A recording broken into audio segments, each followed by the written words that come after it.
Grazie. E una domanda per Viggo Mortensen. Uno dei suoi prossimi film sarà The Road, in cui il suo personaggio si trova ad affrontare uno scenario apocalittico possibile nel futuro.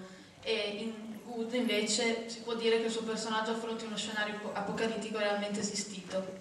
Qual è stata la difficoltà, se c'è stata, nel rappresentare i due personaggi e se è stato più difficile presentare uno scenario apocalittico reale o uno possibile? Penso che i due film questo si può vedere come un'avvertenza, you know, it can be seen as a warning, you know, I suppose in some way, this movie, a reminder that simply it's a good thing to pay attention to what's happening. I guess the same thing goes for The Road, you know, that's when things have gone to such a point that now it's just about survival and that's all. But, you know, in the 30s and in the 40s, for many people, in this story you see that clearly for the character Jason Isaacs plays, survival becomes the main thing, and everything else is out the window, including, in the end, friendship, you know, to some degree, or to a large degree. But it's also, you know, there are different ideas, you know, different ways of looking at survival. You know, you can make an argument for the character I play, Halder, in this movie, as also doing things to survive. Take care of his family, his mother, making choices that are, as I was saying earlier, okay, understandable. You know, well, you can't teach Bruce because he's Jewish, you know, this term, this semester, but maybe you'll be able to do it next year, and then you make this compromise. It's a little thing. Well, not such a little thing, but it's one of those things. Join the party, all you have to do is wear a pin. Write a paper.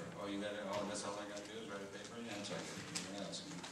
It's these little steps we take, and I think that I know what I was thinking, is that I myself know what it's like to suddenly realize, because a friend reminds me, that I'm on the wrong path in my relationship with them, or in what I'm doing that there may be another way of looking at it, and maybe I'm making a mistake. And there's times where, and that's a kind of survival as well, you instinctively fight being corrected. Your ego doesn't want to hear about it, you know. And then you see in this story with my good friend played by Jason Isaacs, I kind of avoid seeing him after a while. We don't want to be reminded sometimes of what we're doing. We don't want to look in the mirror, because you look in the eyes of someone who knows you quite well, and your family or your friends, and you justify what they're saying that you don't like. You justify your feelings, your disagreement with what they're saying, or your discomfort by saying, well, they're always like this, they're always picking on me, or, you know, they think they know everything they don't know. And then I say to him, for example, well, at least I'm in the system. I can do something. You're standing there, it's easy to criticize when you're not doing it, you know. But these are all things, self-justification. And that, you know, there's a certain point where Halder definitely is going from stumbling along, well, yeah, okay, I guess I'll do that, and then suddenly he knows. You know, when he's looking at himself in the mirror with the uniform on, he knows that's not right. He knows that's not right, and he sees the effect it has on his new wife. And he knows there's something wrong with that too, even if maybe it feels good physically, that there's something wrong with that. But it's, well, I just have to go do this thing tonight, and then I'll think about it. You know, those are the kind of thoughts that go through one's head. But it's like, no, you need to think about it right now. And this movie is about right now. You have to, it's not later you need to think about it, it's right now. And when you don't, these are the things that can happen. When you say, well, I'll vote for the lesser of two evils, you know, what the hell, I'll have Berlusconi again, what the hell, you know, it could be worse. Yeah, maybe, but maybe not so much worse. Right? You know, and certainly in the country in which I was born, you know, George Bush, you know, in spite of the cheating that was done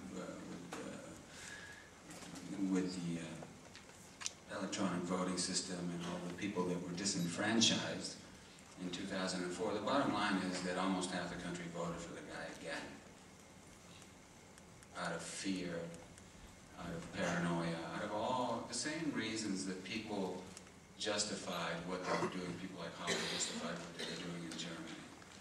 You know, same people that voted in favor of Berlusconi again. You can't complain if you do that later about how things go. You can try to make up for it.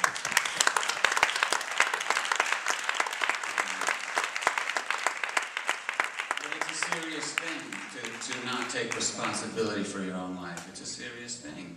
And it's not just you who suffer, it's everybody. There's a chain reaction. That's the thing that governments, good and bad governments, try to make you feel like you're just one person. It doesn't matter what you do or don't do, and the things you decide in secret, but they do all matter. All these little things matter, all these little choices. You can drive yourself crazy. I thought that, when I watched this movie, that, wow, how much can you do? You know, I mean, I have a family, I have things to do. I can't always be thinking about what's the right thing to do as a citizen. But it's not just one thing or the other. It's not just, well, I have to do everything or I'll do nothing. There's some middle ground, and only you know. Each individual knows if you're doing something.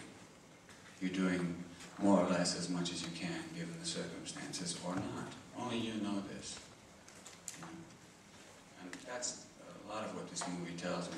And speaking of this uniform again, I think that if you watch the first, let's say if you only watch the first 5 or 10 minutes of the movie, and then you watch the last 5 or 10 minutes, you'd say, there is no way that this goes together. This could go from here to there. This can't, it's only in the movies. Well, you know, the election campaign in the United States in 2000, and now the election campaign this year, there's no way that what was going on then, and then the loss of civil liberties and the overhaul and destruction of the judicial system to some degree in the United States, and the wanton disregard of the environment and education, healthcare, all these things, and the disastrous foreign policy. It's no way that could happen. This could happen and then that could happen. It's only a movie. But unfortunately, it does happen. And in Germany, in this story, you see a guy like Halder, you may say, well, it was a joke. He'll never last. I mean, that's assuming that you're going to have a system in which people will continue to have some say once they give it up. There won't be another election. The judges will be changed, and it doesn't matter what you think, whether Hitler's a joke or not. You know what I mean? It's like things do happen quickly sometimes. And there are always going to be people in every country. There's always going to be a small group of people. It's not about right wing or left wing, who don't pick up the kids from school and aren't worried about the sort of daily things that we worry about.